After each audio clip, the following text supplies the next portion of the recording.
Hello, hello, hello. Welcome to Be Bold America. I'm your host, Jill Cody. And to my joy, Dr. Pettis Perry is back with us to discuss today's essential and significant topic, living a committed life. How are you doing, Pettis? We've missed you. Jill, I am doing very, very, very well, and I'm so excited to talk about today's topic. Pettis, we're having some audio trouble that Eliza is trying to fix right now.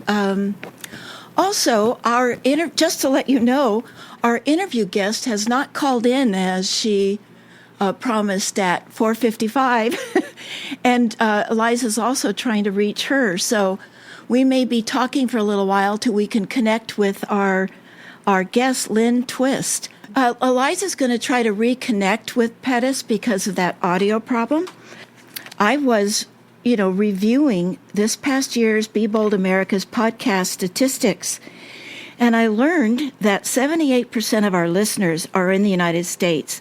That's to be expected, that the majority of our listeners would be in the United States. But I also learned that we are heard in countries such as Lithuania, Germany, United Arab Emirates, Brazil, Iran, France, and Algeria. It's totally amazing. I will also try to introduce our topic while we're getting Pettis on the line. And our program today is Living a Committed Life. How does one person make a difference in the world?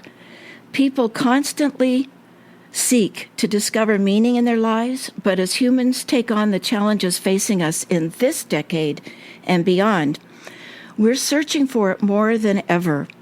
A committed life demonstrates the power of dedication that goes beyond the self and teaches how to live a committed life that enables you to draw on resources and capacities of your most authentic self.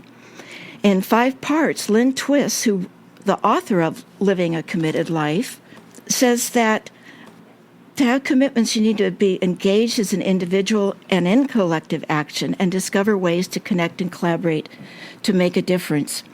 So I'm hoping we will be able to connect with Lynne soon, too.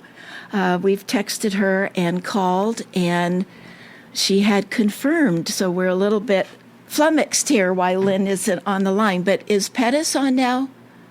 Oh, dear, this is lots of fun. This is so much fun. Anyway, I'm going to talk a little bit more about Lynne, hoping that she will be calling in soon. She is a best-selling author of The Soul of Money and founder of the Soul of Money Institute. And her new book, as I've talked about, is called Living a Committed Life. She's a recognized global visionary committed to alleviating poverty. Her experience, her breadth and scope of work is vast, ranging from working with Mother Teresa in Calcutta to working with Ethiopian refugee women to fighting for the threatened rainforests in the Amazon. And she also has shared the stage with some of today's most influential thought leaders, including Oprah Winfrey, Marianne Williamson, His Holiness the Dalai Lama, Stephen Covey, one of my favorites, Deepak Chopra, Jane Goodall, Jack Canfield, and many more. One of the quotes that she opened her book with, which I really liked, considering the name of this show is Be Bold America, she had a quote in the introduction by William Hutchinson Murray that says, "Whatever you can do or dream you can, begin it. Boldness has a genius, power, and magic in it." And I could not agree more.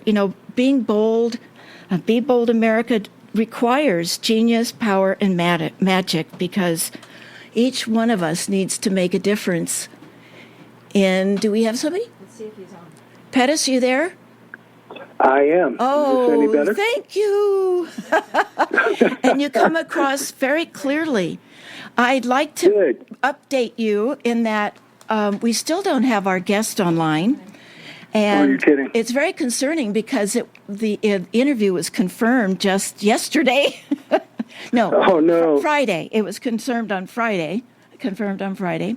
And I've already done the part that you would do, which was introducing the topic, and also I've done the part I was going to do of introducing her, but it may be for naught if she doesn't show up. But let's start again, and just wanted to say that I am so glad that you're with us for this show, and hoping that she'll call in soon or remember that she had an interview.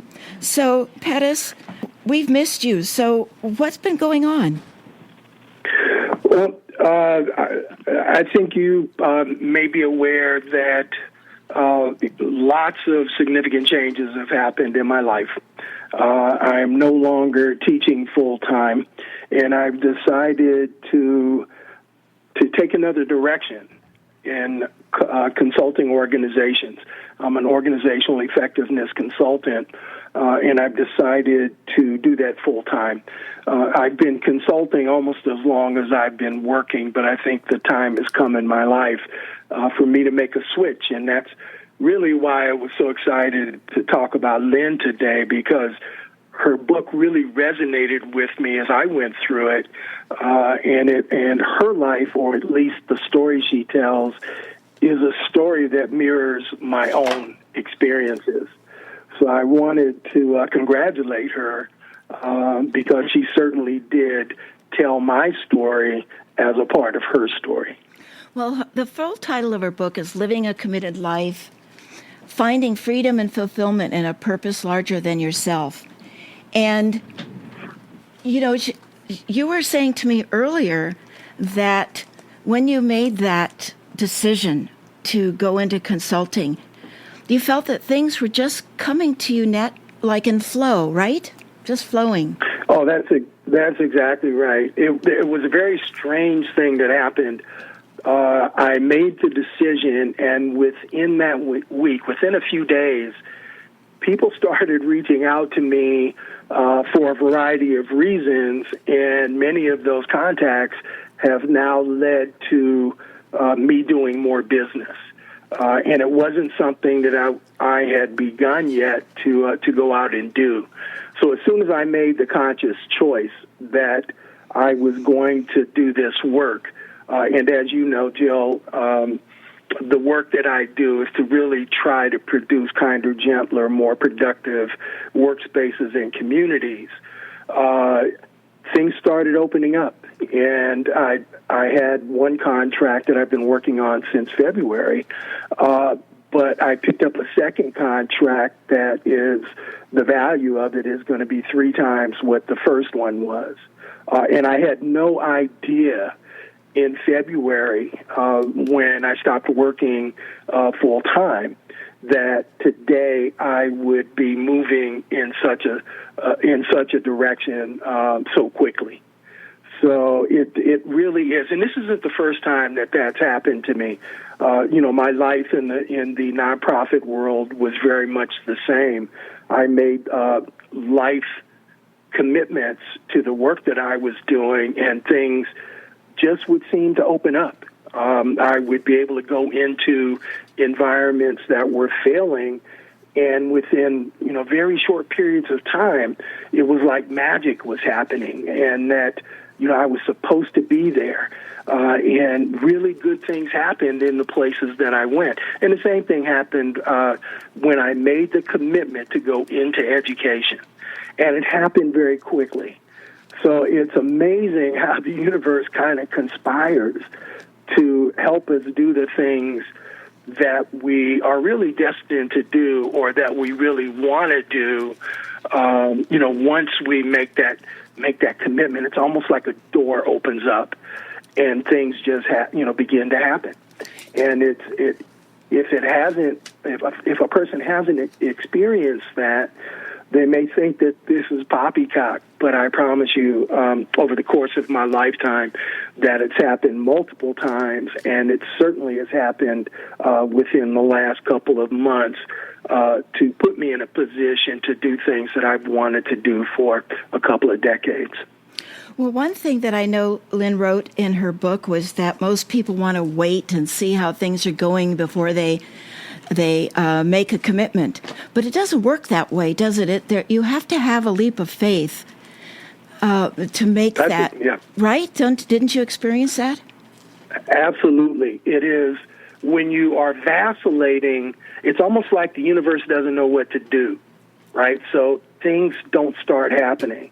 But once you have made the commitment, and this has to be a deep commitment, a soul commitment, things just start happening. Mm-hmm. They just start opening up. You know, my son played elite hockey, and I didn't have any idea, Jill, how I was going to pay for that. Oh. I wasn't making the kind of money that I needed to make for my son to play an elite sport.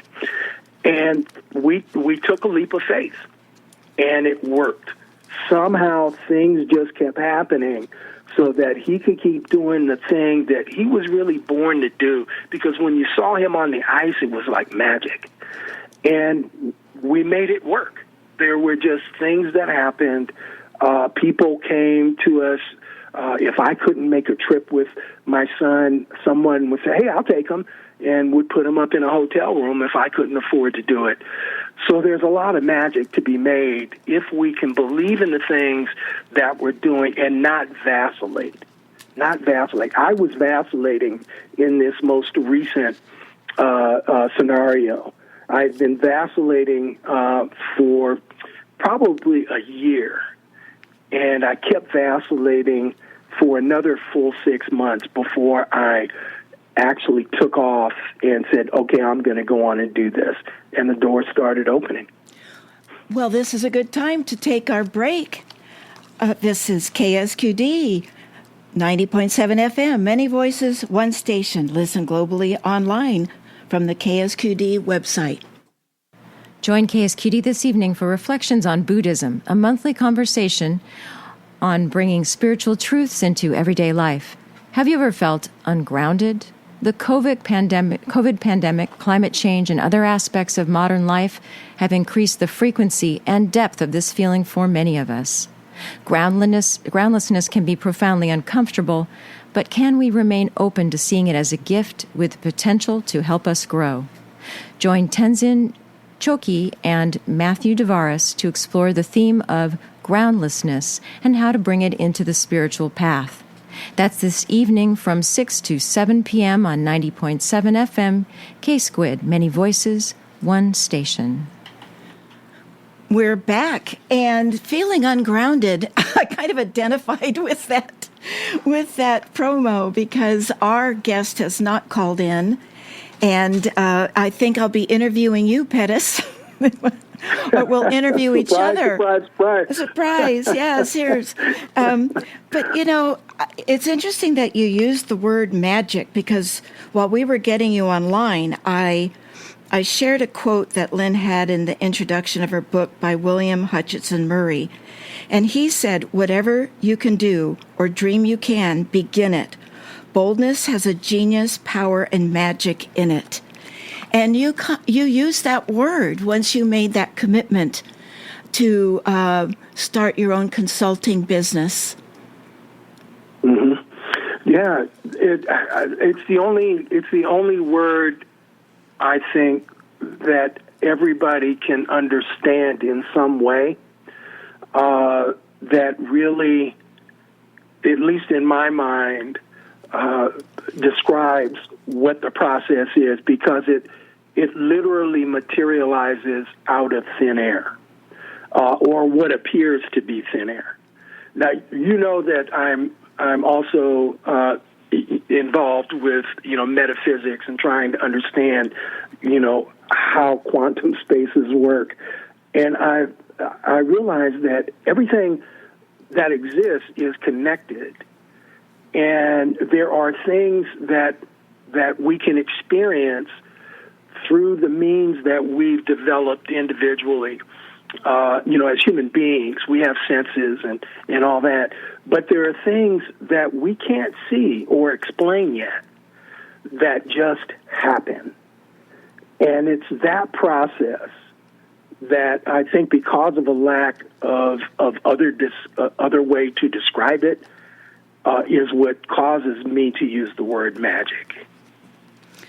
Well, and also, it might be good to define what you mean and maybe what Lynne means, by commitment. What does commitment mean in your mind? Well, we can verbalize commitment and we can actualize commitment. So I'm talking about something that it might be spoken, but it is also reflected in the behaviors of the person. So, for example, you might be committed to going swimming, but if that commitment does not include getting in the water, you'll never be able to go swimming. Mm-hmm. Right? Mm-hmm. So there is that distinction, and it really is. It is what I think she described. If she didn't, it was what I interpreted from her reading, that it really is a soul commitment, and it has to be for the right reasons. Right? Right. We get to choose whether we're going to put our energy to destructive or constructive purposes. And people who actualize in both of those areas can make things happen. But it's the people who are doing it for the good of the whole, the collective, for each other. They move beyond themselves. This is not about greed. In fact, it's about selflessness, right? Where we're living a life that is in service to others, that is in service to nature, that is in service to the universe. And it's an unselfish, service that happens, and we all have the capacity to do it. We just have to find our way. For Lynne, it became raising money for causes that she believed in, and that's beautiful.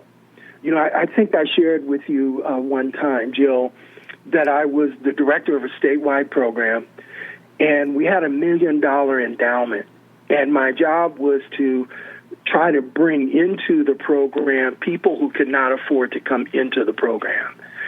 And I was able to give literally $100,000 a year to people that could otherwise not do what I was doing. And it was so necessary. It was about democracy and teaching people democracy. So we were able to change the ethnic makeup of the organization by including people from communities who otherwise would not have participated solely because they couldn't afford to do so. So, having that commitment and being creative in how we work to serve the world is what I think Lynne was talking about. Well, I also remember her talking about in the book that commitment is an act of courage, integrity, and boldness. We already defined boldness as magical and with power, but she talks about courage and integrity and boldness with commitment as well, because you do have to take that leap of faith, I think. I feel the same way with my experience. After I retired, I committed to writing books that were on issues, the twin issues of our day, democracy and the climate crisis. And I committed those years in writing those two books. And the first one, all of a sudden there was an offer to do a radio show. Here I am. It's been 4 years. I shared previously when we were trying to connect with you, but that, the podcast now, the 78% of our listeners are in the United States, which is expected.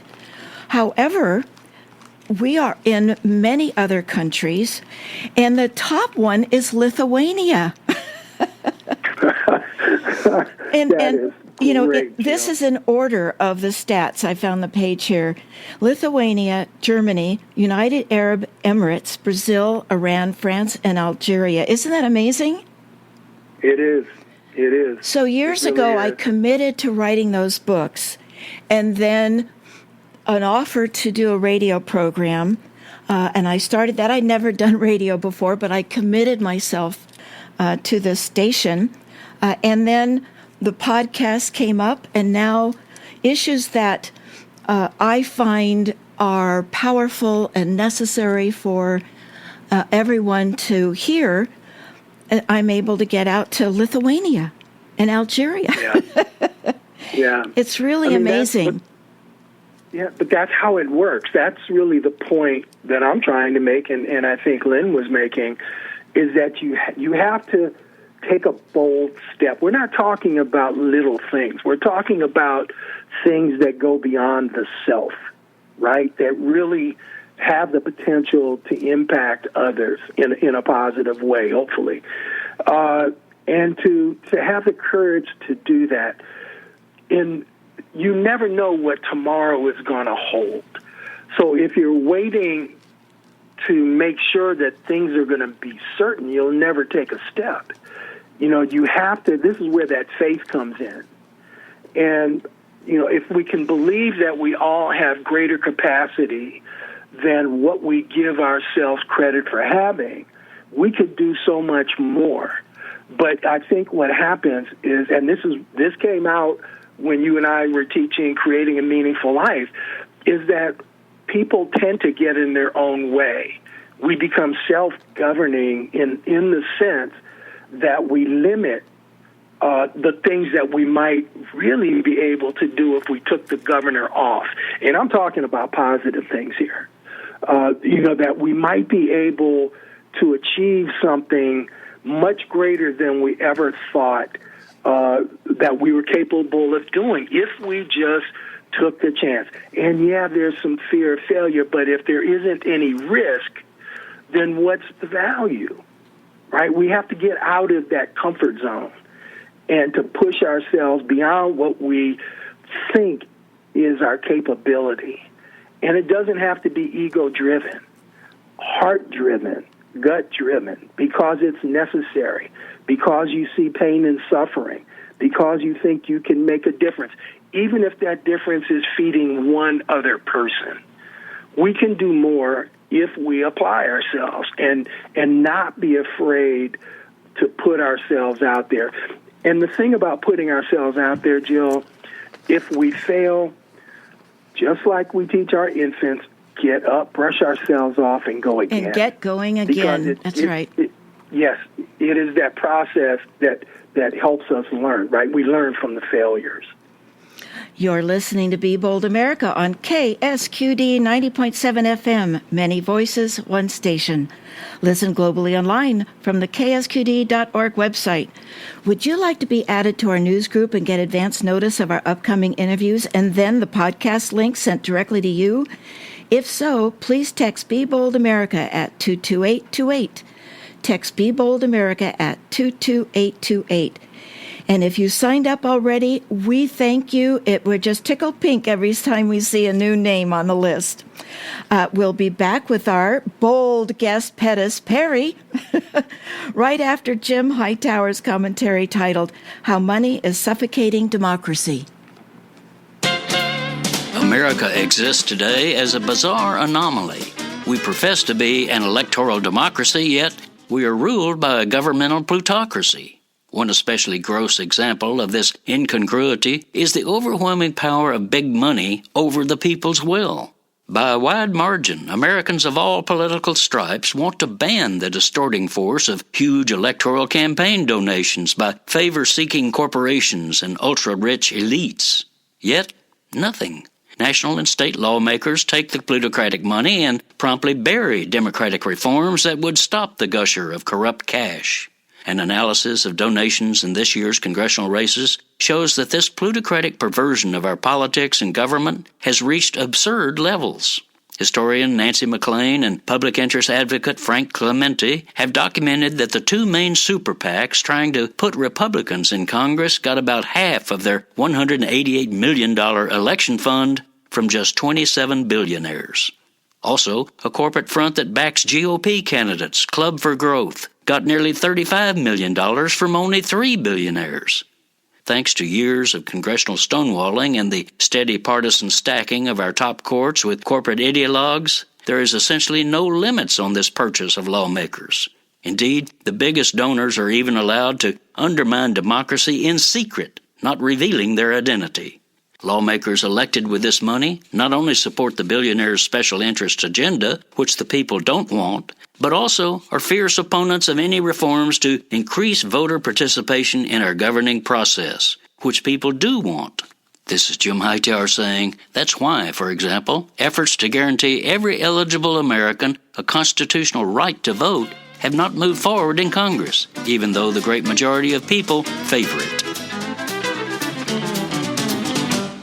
The Hightower Radio Lowdown is made possible by you lowdowners who subscribe to our monthly newsletter, The Hightower Lowdown. You know who you are.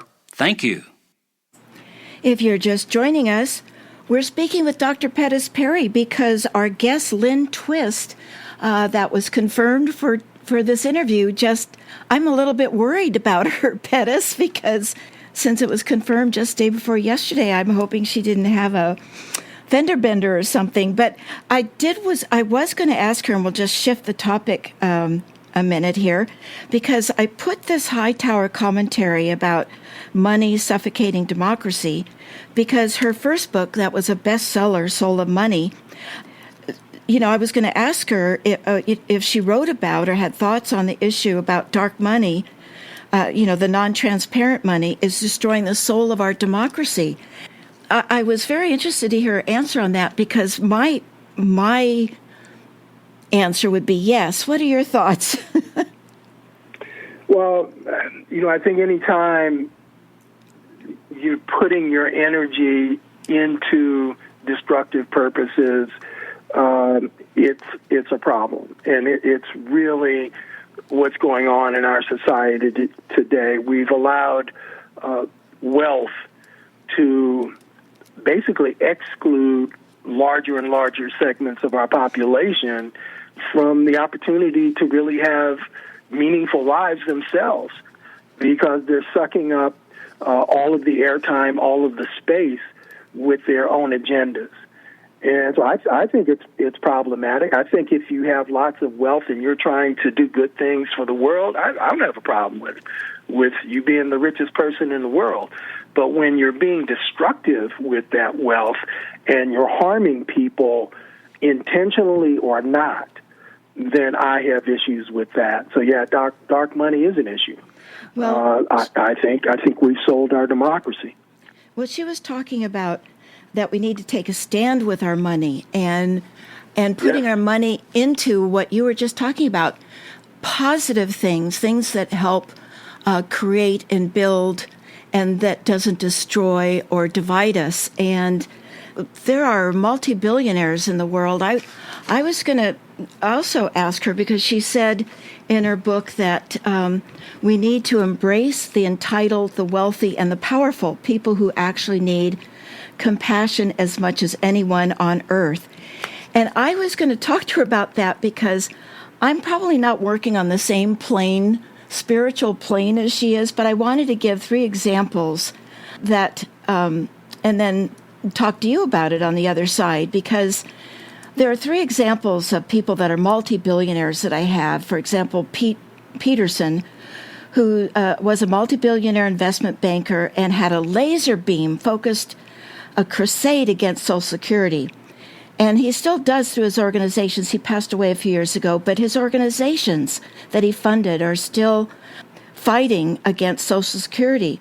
So when he began his crusade, his future and his family's future were set for generations, but he didn't want a smidgen of that for anyone else in the country, and that effort is still going on. Then there's another billionaire, Jeff Green, who made billions in the subprime mortgage market, and he stated that America's lifestyle expectations are too high and needed to be adjusted to have less things and a smaller, better existence. But he flew his wife, children, and 2 nannies in his private jet to Davos for the World Economic Summit for billionaires. And I have a 3rd example, where Tom Perkins, who's founder of the venture capital firm Klein Perkins, Caulfield and Byers, he said this at a San Francisco Commonwealth Club meeting. There's a war on the 1%, and he compared that war on the 1% to the persecution of America's wealthiest to the treatment of the Jews in Nazi Germany. So I have a very hard time finding compassion for people like this. You know, what am I missing, Pettis? Or what do you think Lynne would say I'm missing? Because I just can't find compassion for people that say these things and are destructively hurting millions. Well,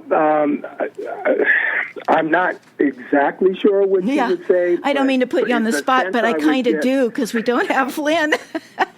Yeah, sorry about that. The sense I got from her book is that we have to hold compassion, and we hold compassion because it gives us an opportunity to find positive connections with people who might otherwise be convinced to do things that could suit your cause, if you will.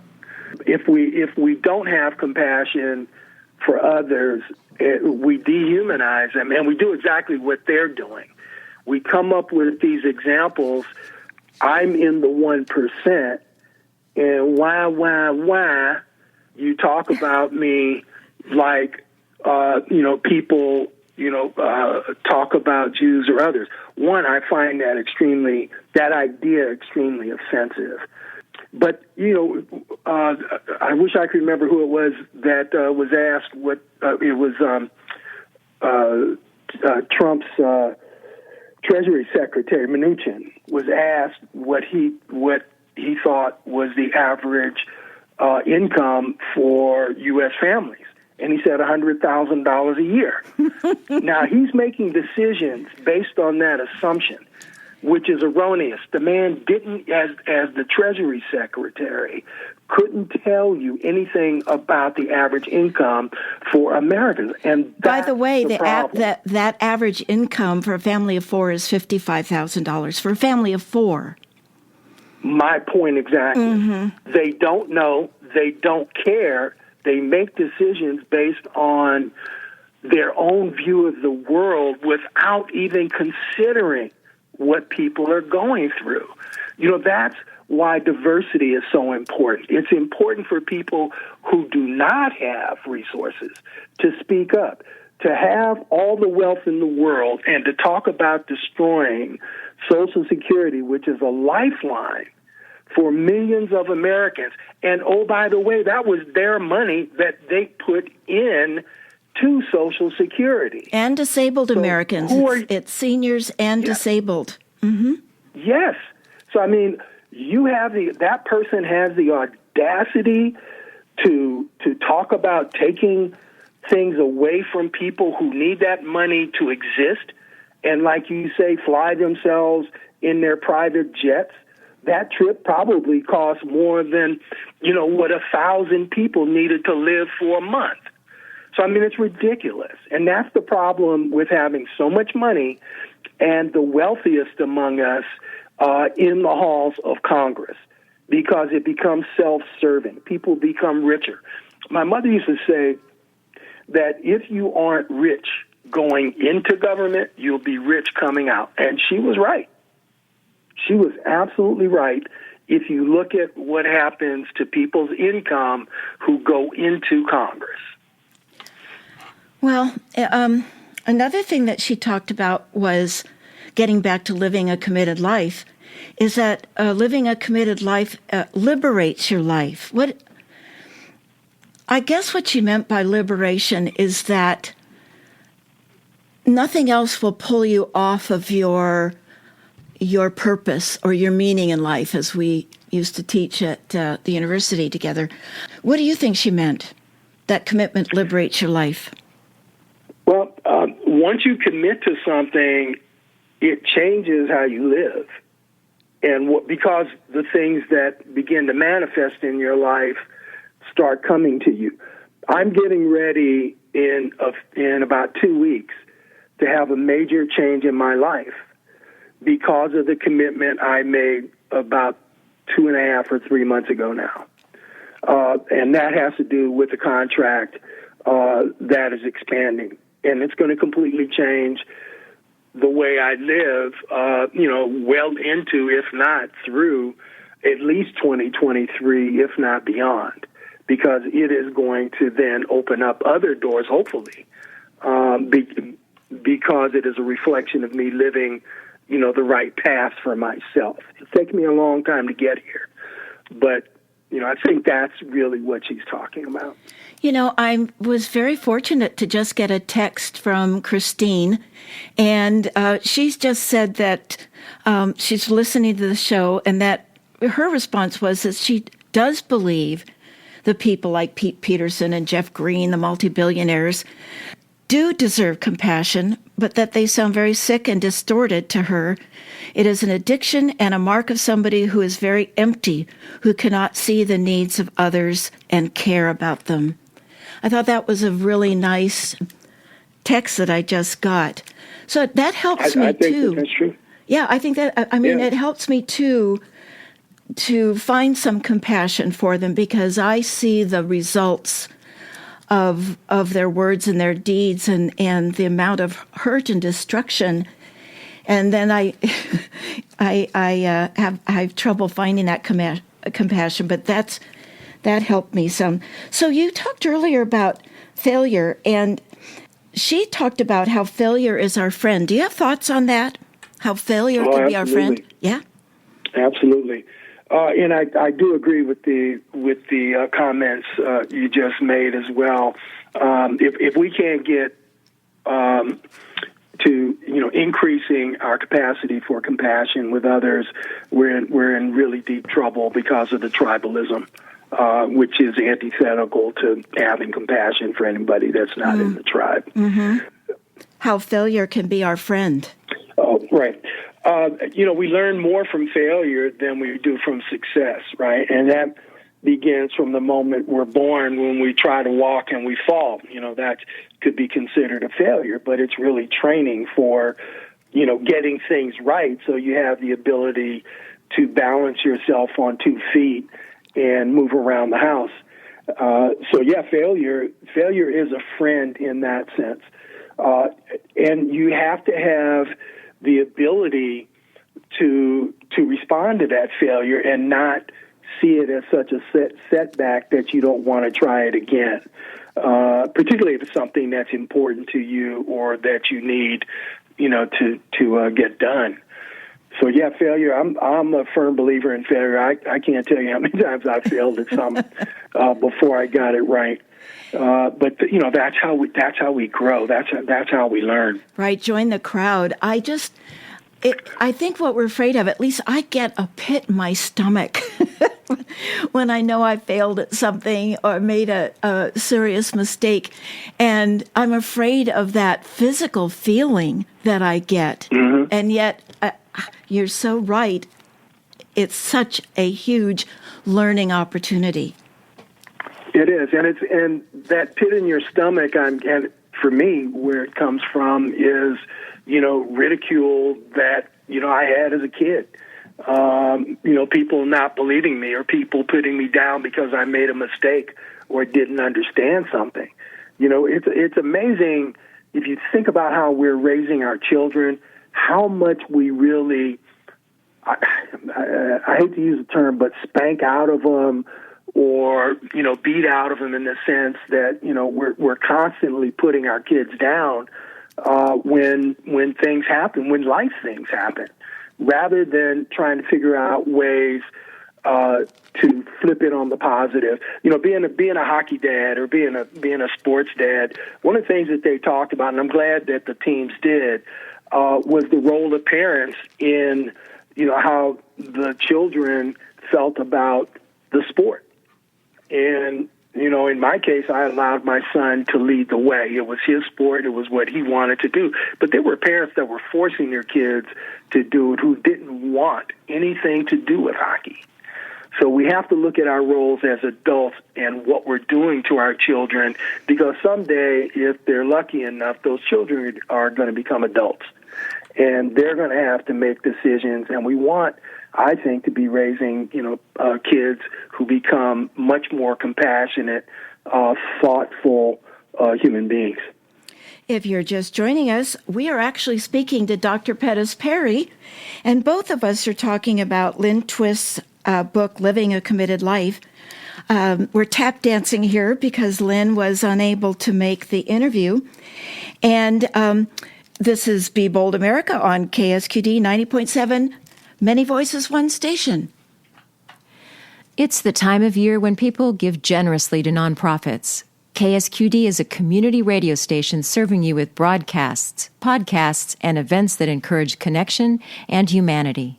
We're approaching our 4th anniversary of broadcasting, lifting up the voices of neighbors and highlighting the good things in our local community. We help create a place that celebrates generosity and resilience. For your year-end giving, why not put a present under the tree for KSQD by making your donation today? Go to ksqd.org and click on the Santa Cruz Gives button. Thank you. We're back, and we're speaking with Dr. Pettis Perry. And Pettis, I'm going to put you on the spot again. One of the things that she talked about in her book was we no longer live in a you or me world. Rather, we are called to live in a you and me world. From my viewpoint, I completely agree. However, from a political viewpoint, it seems that each party views the other as an enemy, and one has become more violent, or has become violent, over this enemy belief system. There doesn't seem to be any you and me thinking in our governing. Do you have thoughts on this, the you or me versus the you and me world, Pettis? I talk about it regularly. I call it a we world. That there's room for you and me, but we really have to start talking about we. And I think that's what's missing in the dialogue.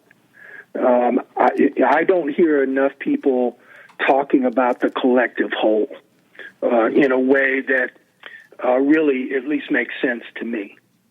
One of the things that Lynne talked about, she was talking about Chick Sent My High, who you and I remember from our days at San Jose State. Well, we had it as a text. I love his work on creativity. Yeah, we had it was one of our texts for our Creating a Meaningful Life class. Yes.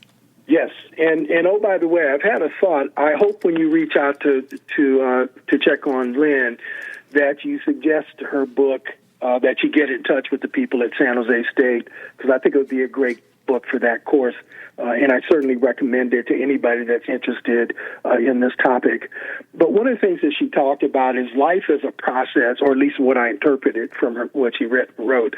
Life is a process of challenges, and it is through those challenges that we grow. So whether that's failure or something else. So I think that we have to keep our eye on the prize.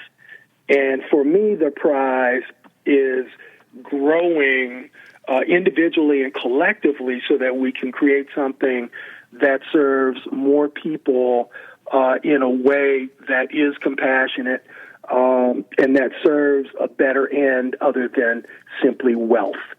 I think wealth, as the end in itself, creates all kinds of issues that people have to circumvent. And I think with that sort of paradigm, it leads to greed. And greed is something that, from my perspective, and this is mine alone, is destructive. Well, she also talked in her book, and I saw a lot of the concepts in her book, of Stephen Covey's from the 7 Habits of Highly Effective People. And she was talking about having known Buckminster Fuller and that he smashed the myth of scarcity. But I think scarcity is really running the world right now. And I wanted to mention, when you were talking about it's a we world, is that there's really 2 mentalities one can live in, scarcity mentality and abundance mentality. Because both of those worlds are out there. If you think you live in a scarce world, that is what you're going to see, and that is how you're going to react to it, which I think leads to the me, myself, and I kind of behavior. I'm not getting enough of everything. Somebody else is getting more than me, and that leads to that scarcity, and it, I think, leads to a pretty unhappy life. But there's also an abundance world out there. abundance, if you approach your life with abundance mentality, then you're going to be living in that world. It's sort of a yin-yang. You're living in abundance world, and you see that abundance. So in a more governmental or democracy frame of mind, it's really the commons, understanding what the commons are versus me, myself, and I. And the commons are things that we, come together as a country. And that's what I'm very worried about right now, because it seems that the Supreme Court we have right now is dividing the states, trying to put everything down to the states, and what's happening at the state level is going to make 50 little countries, not one unifying common one. But also we have the commons of education, the commons of our roads and traffic and water and clean air and our sewage system. I want, when I flush that toilet, I don't want to worry about where it goes. I just want it to go. And that's the commons we have to. That's the case when you want scarcity, right? Yeah. So there's the commons that brings us together, that, you can't have your own Dr. Pettis Perry Fire Department. We come together, and that's the abundance of the we, I think, when it comes down to our democracy. But when you have so many people scratching out that they think they have had something taken from them, and start demonizing, say, immigration, it really does hurt the whole. Any thoughts on scarcity versus abundance mentality? Well, what she talked about were the three myths, right? There's not enough, more is better, and that's just the way it is. And none of those are true. There really is enough to go around, but powerful people are trying to convince us that we have to fight over everything in the grocery store. Why do you think the shelves are empty? What happened when COVID first hit? You couldn't find a meaningful anything in any store. I was down in San Diego when that happened, and the stores were getting emptied there, and someone just happened to mention to me that I needed to get to Costco early so I could buy whatever, things I needed. And I flew home, and that very next morning, I was standing in line at 8 o'clock in the morning, even though the store didn't open until 10 o'clock, just to get paper towels and toilet paper because I didn't have any in my house. So, the attitudes we bring to whatever conversation creates real behaviors that cause problems. So because people are telling us that things are scarce, we're fighting each other over the quote-unquote scarce resources. This is all resource struggle. And when people are pulling resources to the top and reducing the amount of resources that everybody else has to deal with, there's going to be a shortage of resources. So they are creating a self-fulfilling prophecy and then making it happen. So you're right. Nature gives us plenty of abundance, but our attitudes and the way we approach life, at least in this country, is trying to convince each other that there's not enough to go around and that everyone is our enemy. And therein lies the problem, because it's not the enemy. We're not enemies of each other. In fact, our strength is coming together to create the things that we all say we want. So we have to change the narrative. We cannot continue to allow people to create a narrative that I would say the majority of the population knows is incorrect. We're being driven by a minority of the population, and that we need to change the narrative. Well, and I think it's also a choice when you realize that there are two mentalities of scarcity and abundance. You can choose then, and not living Absolutely. reactively, but you can choose then which one you want to live in.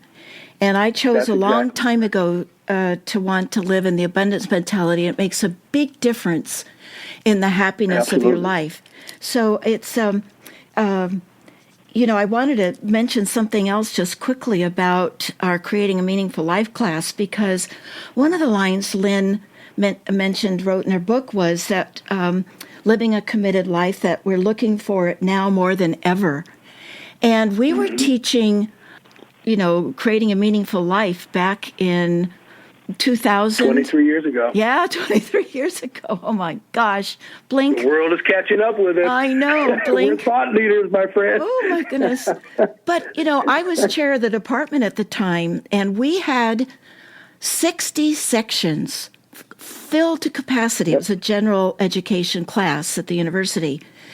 And I got a call one day from the provost saying that he was going to cap the number of sections in my department. I go, why?